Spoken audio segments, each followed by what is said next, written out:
day my conservative father received the call from the school principal about me being gay changed our lives in an instant. What he didn't expect was that his angry reaction would push me toward a path of incredible success that left everyone speechless. That afternoon I was sitting on the couch with Isaiah when the front door slammed open with unusual force. My father Mark's face was flushed with anger as he pointed at us with a trembling finger. He had just learned from the school that rumors were spreading about my relationship with Isaiah.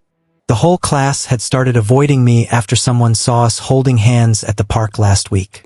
Whispers followed me in the hallways and no one sat with me at lunch anymore. My father demanded an explanation as his voice echoed through the house with fury. I tried to stay calm while explaining that Isaiah and I were in love and it was natural for me. He refused to listen and called it a sin against everything he believed in. The argument lasted hours as he quoted scripture and said I was destroying the family name. Isaiah quietly left the house to give us space but promised to support me no matter what. That night, I lay in bed wondering if my father would ever accept who I was. The next few weeks were filled with tension as the ostracism at school intensified. Former friends turned their backs on me and some even made cruel comments behind my back. Isaiah was my only source of comfort during those dark times at school. We met secretly after classes to talk and hold each other without fear. My father continued his campaign at home, trying to convince me to change my ways. He even suggested sending me to a special camp to fix what he called my problem. I refused and stood my ground for the first time in my life. The build-up of pressure from both school and home was becoming unbearable. One evening the tension exploded into the worst fight we had ever had. My father shouted that I had betrayed everything he taught me about being a man. He reminded me of the times we went fishing when I was a boy and how proud he was then. Those memories now felt like a distant dream that no longer mattered to him. Isaiah waited outside in his car, ready to drive me away if things got worse. The words my father spoke cut deep and left scars I knew would last forever. Yet something inside me refused to break no matter how hard he pushed. The school days grew lonelier as classmates avoided eye contact in every class. Teachers pretended not to notice the empty seats around me at lunch tables. Isaiah and I dreamed of a future where we could live openly without fear. My father's disapproval hung over every meal like a heavy storm cloud. I began to question if staying in this house was worth the daily pain. The conflict kept escalating with no sign of compromise from either side. Each conversation turned into another lecture about tradition and morality. I felt trapped between the rejection at school and the anger at home. Isaiah encouraged me to focus on my future instead of the present hurt. His steady presence gave me strength when everything else seemed to fall apart. The days blurred together in a mix of isolation and quiet determination. I started writing in a journal to process the emotions I could not voice. Those private pages became the first spark of the success yet to come. My father noticed the change in me but mistook it for defiance. He doubled down on his demands and threatened to cut me off completely. The family home that once felt safe now felt like a battlefield. I knew deep down that something had to give before it destroyed me. The pressure from the class and my father was reaching a breaking point. Isaiah and I talked late into the night about possible ways forward. We both agreed that staying silent was no longer an option for me. The buildup of drama had transformed me in ways I never anticipated. My father's conservative views clashed harder with my truth every single day. The conflict was no longer just words but a battle for my identity. I held on to hope that one day the pain would lead to something better. The school ostracism taught me resilience I never knew I possessed. Isaiah's love became my anchor through the storm of rejection. My father remained convinced he was doing the right thing for the family. The drama continued to rise with no easy resolution in sight. Each new argument left me more determined to find my own path. The house grew quieter as we avoided each other in the hallways. I began to pack a small bag in secret just in case I needed to leave. The tension was so thick it felt like the air itself was heavy. Isaiah promised he would stand by me no matter what happened next. The build-up had prepared me for a climax I could not yet see. My father's face showed the strain of his own internal struggle too. He loved me in his way, but his beliefs blocked any understanding. The days dragged on with the same cycle of silence and outbursts. I wondered how much longer I could endure the constant pressure. The story of my life was shifting in directions I never planned. The school rumors had spread like wildfire through every grade level. No one wanted to be associated with the boy who was openly different. My father heard every detail from the principal, and it fueled his rage. The conflict was now public in ways that embarrassed him deeply. I tried to focus on my studies, but the isolation made it hard. Isaiah and I found small moments of joy despite the chaos around us. The drama kept building toward an inevitable breaking point at home. My father's conservative worldview left no room for my reality. The arguments became more personal and more painful with each passing day. I held on to the belief that truth would eventually win out. The pressure from every side was testing my limits completely. Isaiah's calm support helped me see a light beyond the darkness. The build-up of events was shaping me into someone stronger. My father still believed he could force me to conform if he tried harder. The family dynamics had shifted permanently after that school call. The ostracism at school mirrored the rejection I faced at home. I knew the climax was coming, and I tried to prepare myself mentally. The story continued to unfold with raw emotion and unflinching honesty. The tension in the house reached levels that felt unsustainable. My father and I circled each other like strangers in our own home. Isaiah waited patiently for the moment when I would need him most. The drama had become the central force driving every decision I made. The conflict was no longer hidden but out in the open for all to see. I began to accept that change was the only way forward now. The school days felt endless under the weight of silent judgment. My father's voice still echoed in my mind long after each fight. The build-up had created a version of me ready for whatever came next. The final argument erupted like a storm that had been gathering for weeks.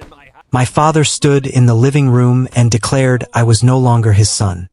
He threw my belongings onto the front lawn in a fit of rage. The words cut deeper than any insult the kids at school had thrown. Isaiah arrived quickly and helped me gather what I could salvage. We drove away from the only home I had ever known that night. The pain of being disowned settled heavy in my chest for days. I moved in temporarily with Isaiah's more accepting family across town. They welcomed me without judgment and gave me space to breathe. The climax of the family conflict left me feeling both free and lost. School became even harder as the news of my leaving spread quickly. Classmates whispered about the drama, but none reached out with kindness. I finished my senior year in a haze of determination and quiet grief. Isaiah and I applied to colleges far from the conservative town we knew. We chose a university in Chicago where we could start fresh together. The betrayal from my father still stung, but it fueled my ambition. I started a simple blog to process the rejection and find my voice. The posts were honest accounts of growing up gay in a strict home. Readers began to connect with the story and share their own experiences. The early success of the blog surprised me and gave me hope. Isaiah encouraged me to keep writing even on the hardest days. We worked part-time jobs to pay for our small apartment near campus. The struggle of independence taught me skills I never learned at home. My father never called or texted after that final explosive night. The silence from him felt louder than any argument we ever had. I focused on my studies in communications and digital media instead. The blog grew slowly at first, but then gained momentum online. Strangers messaged me saying my words helped them feel less alone. The climax of being kicked out had become the beginning of my new life. Isaiah and I built a quiet routine filled with love and mutual support. We cooked meals together and talked about dreams for the future. The pain of losing my father eased slightly with each passing month. The school ostracism felt like a distant memory in the big city. My blog posts started getting picked up by small online publications. The recognition felt validating after years of being pushed aside. I poured my emotions into every article with raw and unflinching honesty. The audience grew steadily as people shared the stories across social media. Isaiah celebrated each small milestone with me late into the night. The drama from home had transformed into fuel for my creative work. My father remained a silent shadow in the background of my thoughts. The class that once shunned me had no idea what I was building. The success was still modest, but it felt like a personal victory. We graduated college with degrees and a shared sense of accomplishment. The blog had evolved into a full platform with loyal followers. I pitched a book idea based on my journey and received interest. The publisher saw the potential in the human story of rejection and resilience. Isaiah stood by me through the long editing sessions and revisions. The book deal marked a turning point I could hardly believe was real. The climax of family pain had led me here against all odds. My father's conservative stance now seemed like a chapter from another life. The build-up of conflict had prepared me for this moment of growth. The betrayal no longer defined me but had reshaped my purpose. I began to see the possibility of healing even if it felt distant. The story of my life was gaining chapters one never expected to write. The early success brought new opportunities one embraced with open arms. Isaiah and I moved into a brighter apartment with a view of the lake. The city lights reminded me daily that new beginnings were possible. The class ostracism and family rejection felt smaller from this distance. My father's silence continued, but I refused to let it stop my progress. The drama had reached its peak, and now the healing could begin. The book launch approached with a mix of excitement and nervousness. I wondered if my father would ever learn about the success I achieved. The climax had been painful, but it opened doors I never saw before. Isaiah's steady love remained the constant through every change. The conflict with my father had taught me the value of self-worth. The school days of isolation now fueled my message of hope. The success was building quietly but surely with each new reader. The book released to modest sales at first, but then something unexpected happened. A major news outlet featured my story in a segment about family acceptance. The interview went viral, and suddenly my name was everywhere online. Viewers connected with the honest account of being disowned for being gay. The class that once ostracized me began to see the coverage in shock. Former classmates sent awkward messages, but I focused on my new life. The success snowballed into speaking invitations at universities and events. I traveled with Isaiah and shared my journey with growing audiences. The platform allowed me to advocate for other young people like me. My father's conservative town must have heard the news through local gossip. Yet no word came from him even as the book climbed bestseller lists. The twist came when a letter arrived from my father after months of silence. He admitted watching every interview from afar and feeling deep regret. The words on the page revealed a man broken by his own stubbornness. He wrote about losing his only son and the emptiness that followed. I read the letter with Isaiah beside me and tears in my eyes. The expectation that he would never change was suddenly overturned. The success had forced him to confront the damage he caused. Isaiah encouraged me to consider a meeting if I felt ready one day. The healing process felt possible but still fragile and uncertain. The class tried to reach out through social media with belated apologies. Their messages came too late as I had already built a new support network. The success made them unable to catch up to the life I created. My father described sleepless nights replaying our final fight in his mind. He confessed that his beliefs had blinded him to my happiness. The letter ended with a simple request to talk if I would allow it. I sat with the words for days, weighing the pain against the possibility.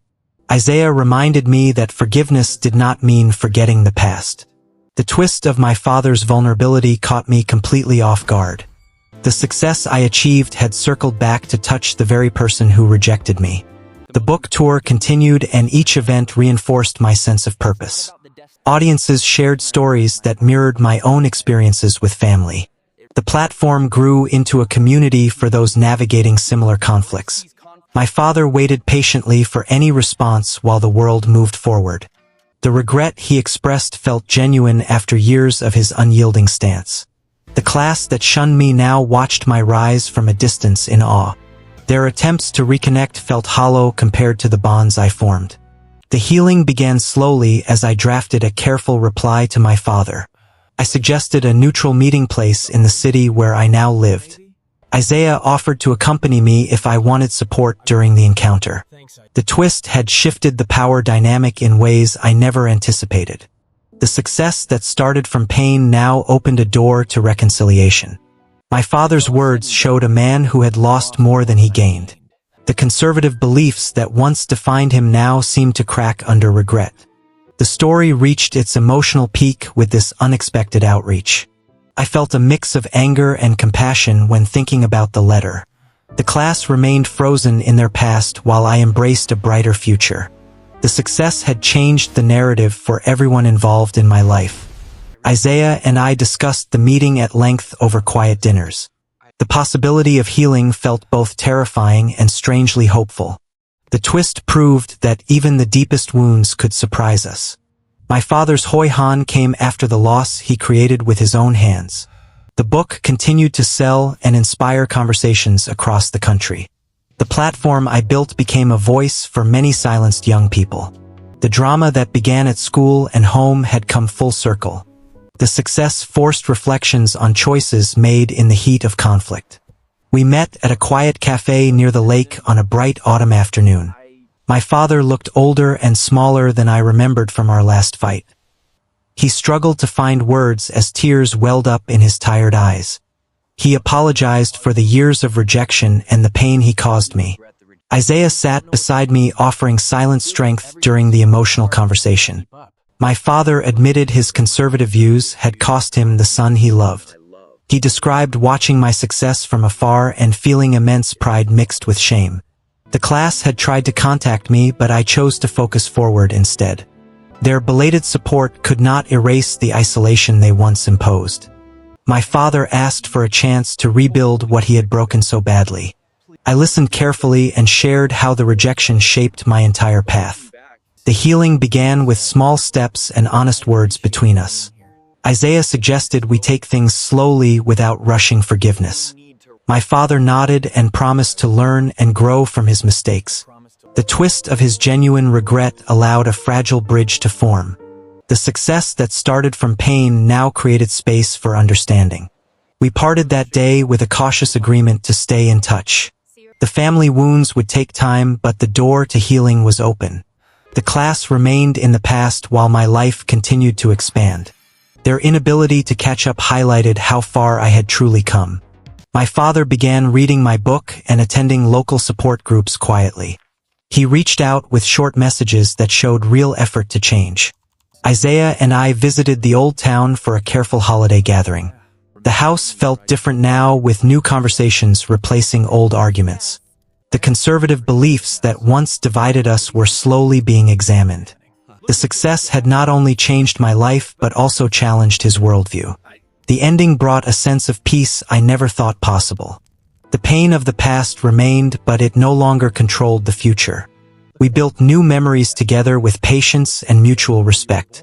Isaiah became a bridge between my old world and the new one I created. The family that once rejected me now made room for who I truly was.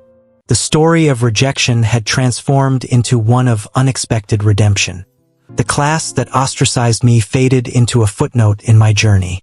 Their regret came too late to affect the life I built on my own. My father's hoi-han proved that change was possible even after loss. The healing was not perfect, but it was real and deeply human. We continued forward with open hearts and honest communication every day. The success that began from conflict now strengthened the bonds we rebuilt. The entire experience taught me that love could overcome even the harshest prejudice. Isaiah and I planned a future filled with hope and shared purpose. My father attended one of my speaking events and sat proudly in the audience. The moment felt like full circle after years of separation and pain. The story ended not in bitterness but in quiet and meaningful growth. The family we reformed carried the lessons of the past with grace. The success had shown everyone that rejection could lead to remarkable triumph. The human connections we nurtured became stronger through the trials we faced. The journey from ostracism to acceptance was long but ultimately worthwhile. Is it true that a father's deep regret can always heal the wounds of rejecting his gay son? Or is some damage simply irreversible?